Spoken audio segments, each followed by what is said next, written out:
Жаздын келгенин ушу бөлмө гүлдөрүмдөн эле байкап жатам. Баары гүлдөп, бүчүр алып баштаптыр.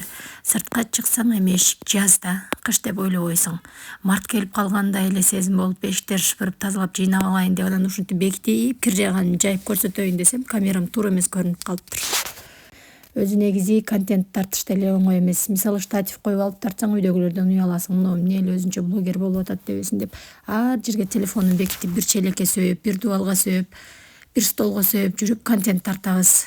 Анан эле ушинтип видеону даярдап алып, жүктөп коебуз. Катуу сындабаңыздар.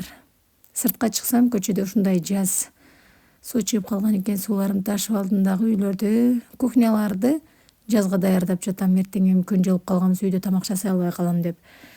Сырттагы лестницаларды ушинтип жууп тазалап таштайын деп. Жакшы, ушу кичине келиним жакшы. Колумду сууга салдыртпай эле ушинтип тазалаганга жардам берет.